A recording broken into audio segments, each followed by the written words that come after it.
Welcome to Season 5 of the Agile Brand with Greg Kihlstrom, where we talk with enterprise and technology platform leaders about the people, processes, and platforms that make marketing and customer experience successful, scalable, and sustainable. This is what creates an Agile brand. I'm your host, Greg Kihlstrom, advisor and consultant for Fortune 1000 marketing and CX leaders and teams as principal and chief strategist at GK5A, and best-selling author, keynote speaker, entrepreneur, and Agile certified coach. The Agile Brand podcast is brought to you by TEKsystems, an industry leader in full-stack technology services, talent services, and real-world application. For more information, go to teksystems.com. To sign up for the Agile Brand newsletter and get the latest insights and articles on marketing technology and CX, or to purchase a copy of my latest book, House of the Customer, go to gregkihlstrom.com.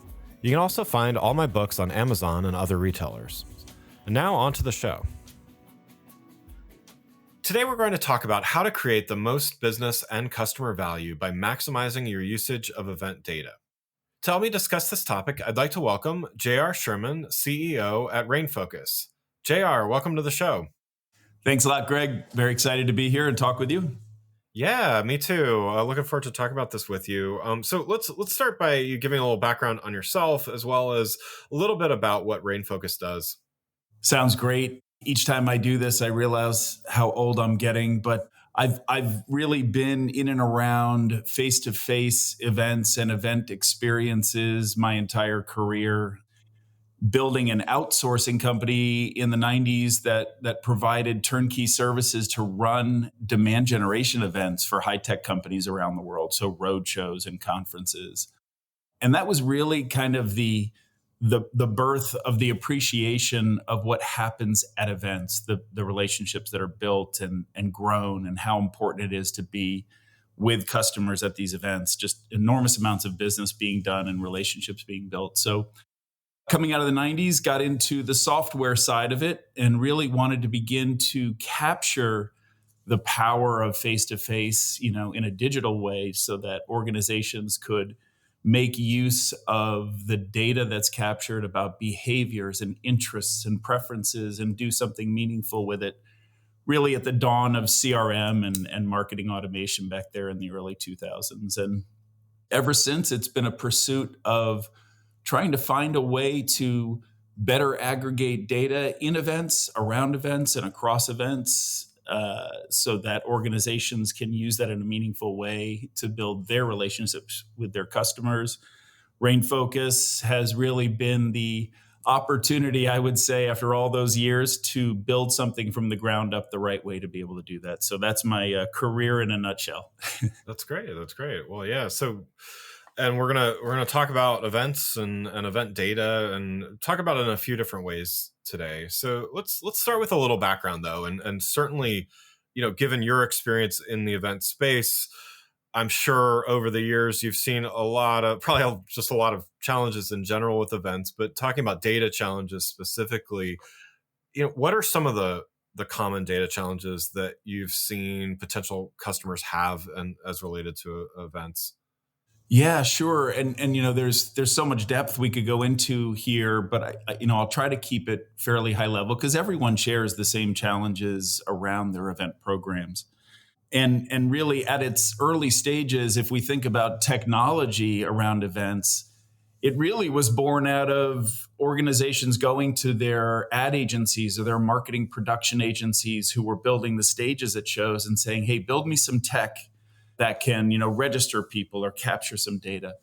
But organizations got very used to custom software, right? So as SaaS grew and CRM and marketing automation headed down a SaaS path, events really grew down a custom path, and it was very difficult to scale custom solutions. So what we ended up seeing, I would say certainly over, I would say probably the last 20 years, is that it's been very difficult as organizations began to use technology in their events to get really meaningful aggregate data from event to event, year over year for the same event or across events, because they were using either custom tools or, in almost all cases, Greg, all sorts of different tools or software providers or solutions or services across different types of events, and very difficult to aggregate that data.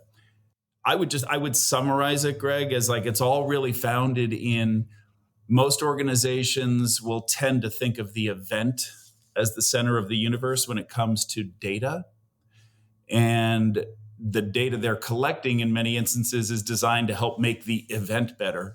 Mm. And the shift that we've seen, certainly in the last 2-3 years post COVID and into now, is the concept of making sure the customer in the event portfolio, the customer stays at the center of the universe, and the data and behavioral insights that we're capturing in our events is used to make the customer relationship better. So really, it's just about swapping out the customer for the event at the center of the marketing universe.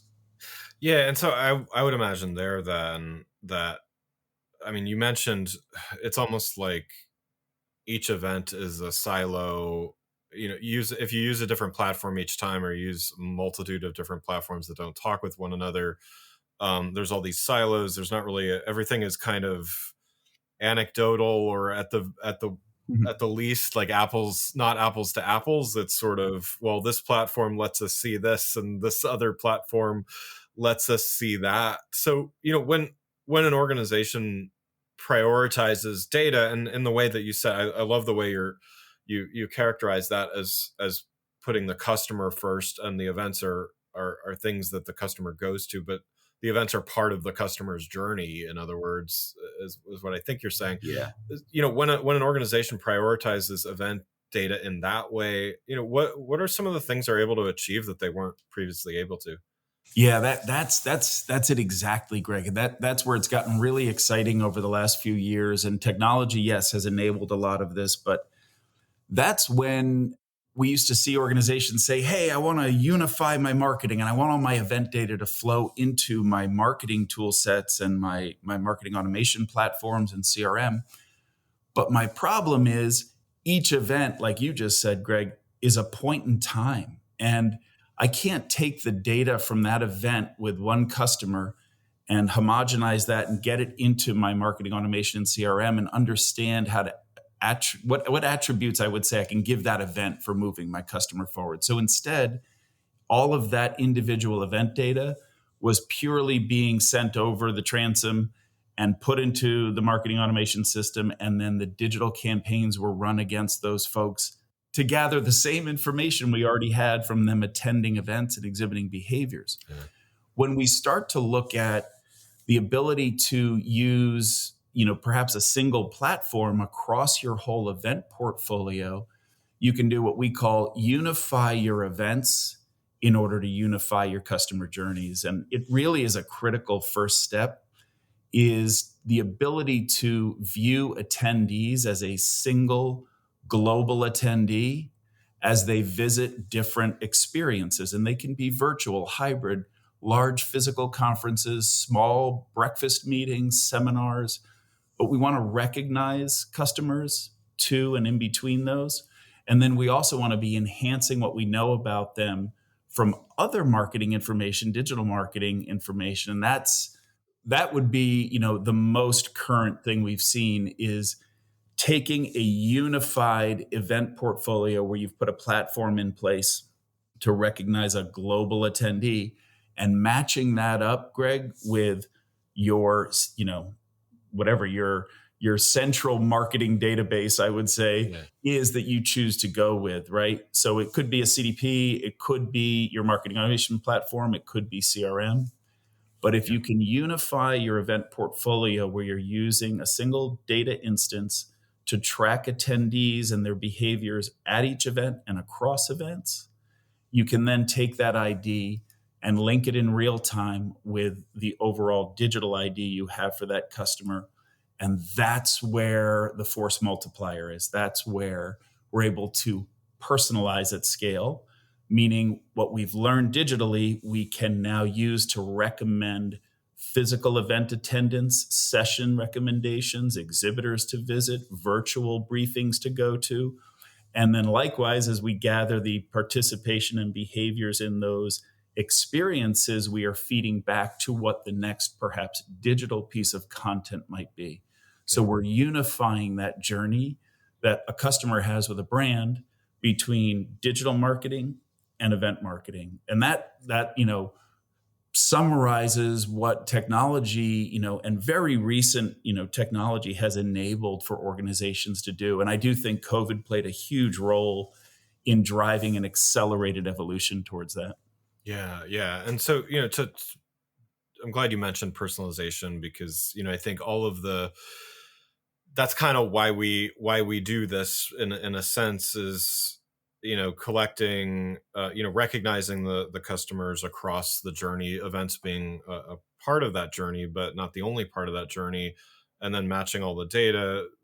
Customers want to be understood and known and have their experiences personalized. So I know you touched on it a little bit, but could you give an example of maybe how using event data to personalize can be effective?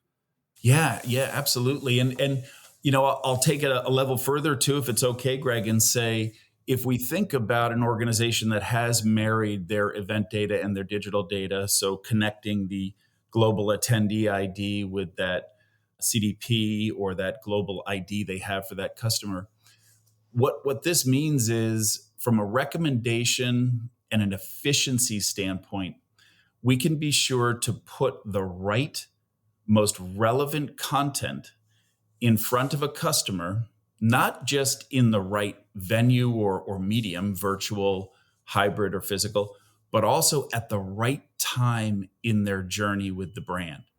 Yeah. And while we have a macro journey with a brand, we also have these micro buying cycles where we might be interested in or pursuing something to solve a specific need we have. And our buying decision process is a small part of a longer journey.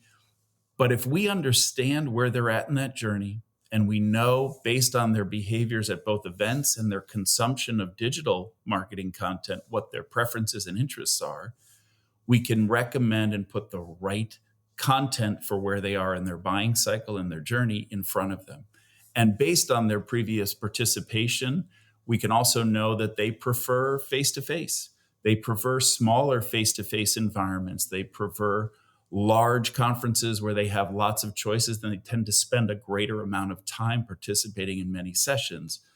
Maybe some people, for certain topics, prefer heavy virtual consumption, et cetera. But those preferences allow us, I would say, Greg, to understand what medium they prefer and where they are in their buying cycle, because we've married all of the data we have on this customer historically, where they are in their buying cycle, the medium they prefer, and then ultimately, at the right time in their journey with your brand.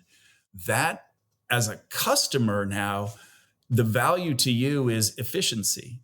Whereas, just several years ago, I think you would go to a large conference with 1,000 sessions to choose from, and you would have to spend hours upon hours sifting through to find what it was that was relevant and then trying to prioritize it so that you could get to the most of it you could. And what you didn't get to, you were trying to get a hold of paper copies or Right, right. emails or PDFs.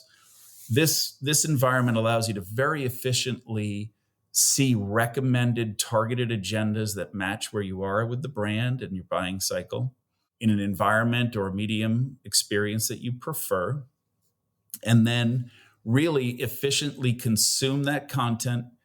And through what has emerged, in the pandemic around virtual, now if there were things you couldn't get to, the ability for an organization to condense, partially through the use of AI, which has been pretty exciting, but condense content from a session into shorter video and audio content that you can consume because you couldn't make it to a session. Yeah. That becomes very powerful for both an organization, but for a customer, right? So very efficient use of their time now because it's personalized at experiences or even digitally. But then again, things they couldn't get to, they can now consume in an efficient fashion when it's convenient.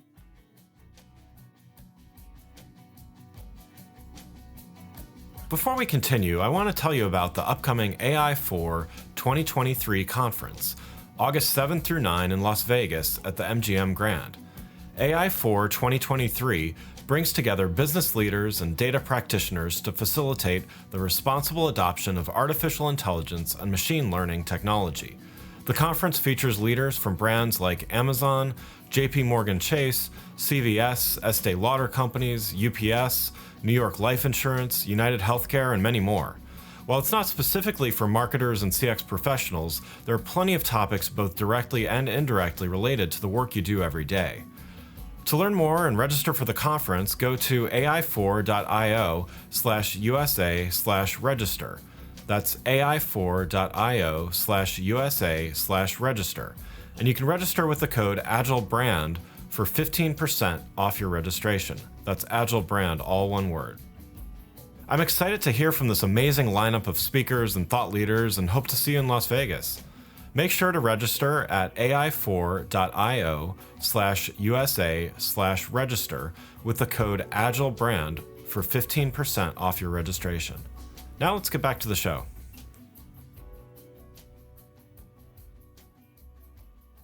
So let's talk a little bit more. You mentioned some things about virtual events, but wanted to talk a little bit more about this. And, virtual events, certainly not a new thing, even though I think the pandemic has certainly shifted a focus. I feel like we're getting back to in-person events. At least my travel schedule reflects that. But virtual events are here to stay as well, and can be very effective, in many ways.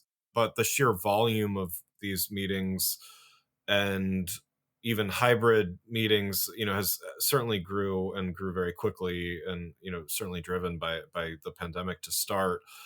That said, not all of these virtual events are thrilling.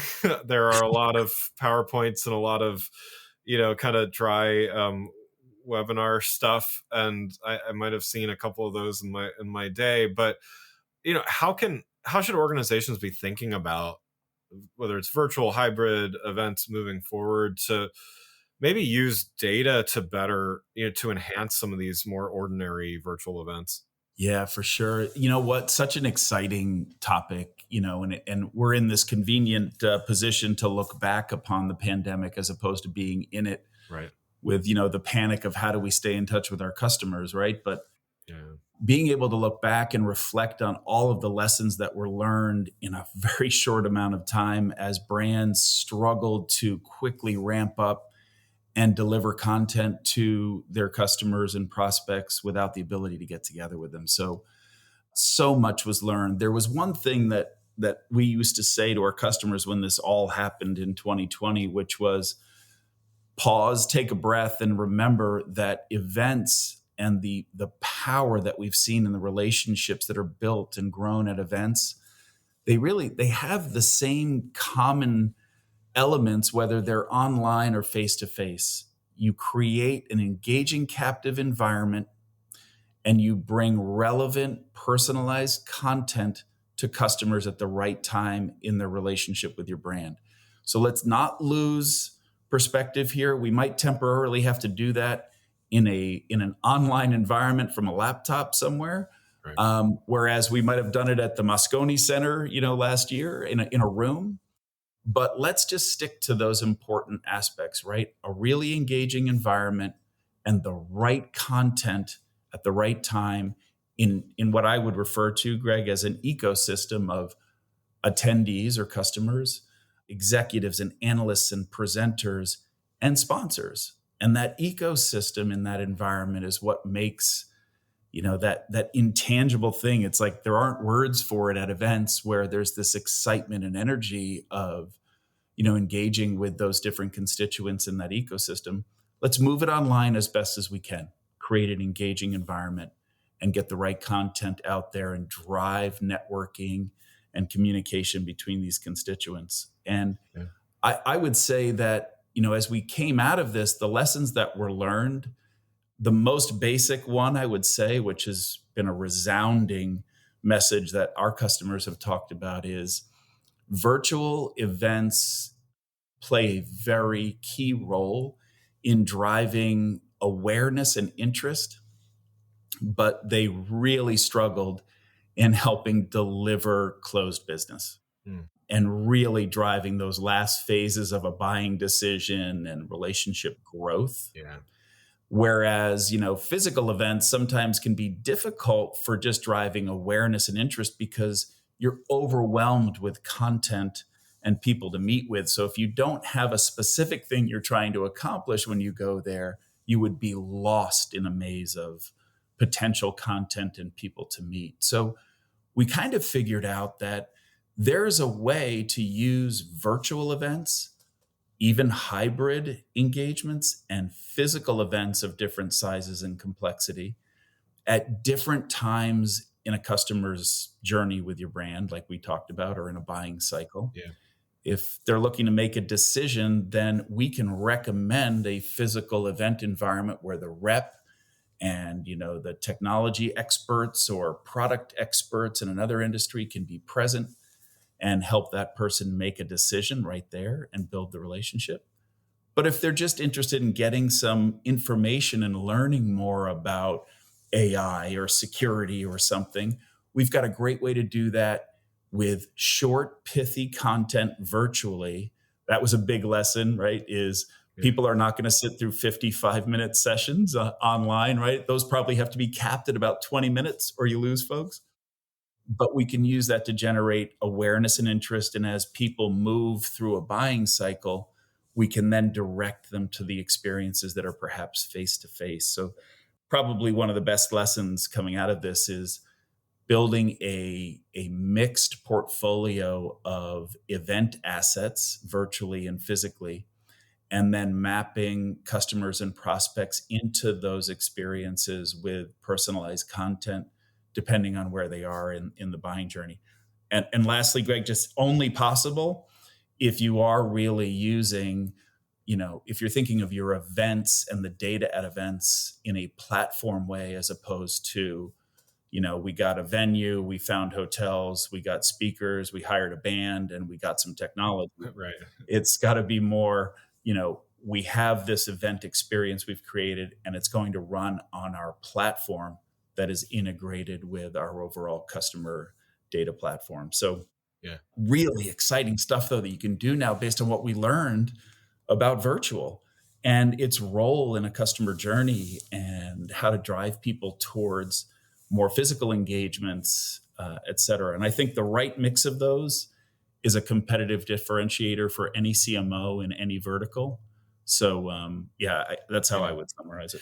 Yeah, I mean it's interesting because certainly there's different types of data that you can capture or able to capture in a virtual event versus a physical event, but it's interesting about the it's almost like there's a different intent or at least a different outcome that is likely at one or the other as well. And so that's really interesting to kind of strategically use the type of event to get the desired outcome. And Yeah. I would imagine, though, I mean, to go to the data part of it, there is vastly different, data that you can capture in a virtual versus Mhm. physical. How do how should an organization think about tying those together? And is I mean, to get to the I guess to get to the next part, is that where a platform like RainFocus kind of comes in to integrate kind of disparate platforms and types of events and everything like that? Yeah, I think that's it, right? And we're not trying to convince everyone of this, but I think more and more organizations that are beginning to look at their event portfolio, the various types of physical and virtual experiences they have in a unified fashion where they'd like to integrate that into the customer's journey instead of thinking, hey, we have the annual conference and I've got a team that works on that. I've got my roadshow series. I've got a team that works on that. I've got a webinar series. And they're each off hunting around and finding tech in addition to the other aspects of that event. The more organizations are thinking of event experience as part of the customer journey, the more they are on the search for a platform that can tie it all together. Yeah. And yeah, that's been our dream, frankly, for 25 years, is to unify the event experience, unify the event portfolio, and then ultimately use all of digital marketing's insights they gain on customers and all of that unified customer data from event experiences in a way to just make the customer's journey more efficient and build the relationship better with the brand. So I would say that's kind of, as organizations embrace events as a platform decision where the customer is at the center of the universe versus, like we said, the event. Yeah. RainFocus plays a key role in doing that and creating that global ID that customers can leverage. Yeah. Yeah. Great. So certainly everybody's talking about AI these days in many different ways. And, Oh, so yes. I have to ask, are you thinking about, are you seeing increased opportunities to use AI? Are you, what are you thinking about AI automation, things like that in the event space? And, where do you kind of see that going? Yeah, it is the hot topic. Right. And like all hot topics, including, virtual in May of 2020, we got to be very cautious, right? Yeah. There were thousands of virtual event companies that came out of nowhere in May of 2000 trying to grab revenue from organizations based on uncertainty and lack of understanding. And this is yet another thing like that. And many will say that this is, one of the most significant changes in history, this AI capability. So we're taking it, very seriously, but we're also, like other aspects of this industry, we're taking time to figure out its most useful, safe, and secure deployment and usage. We're looking, so, between ChatGPT and GitHub's Copilot or Google Bard, we're evaluating how these generative AIs can actually just currently enhance existing things that we're doing. Yeah. So it could be, we currently make recommendations on content like we talked about, Greg, like, hey, based on everything we know about this customer, we recommend that you attend these sessions at this event.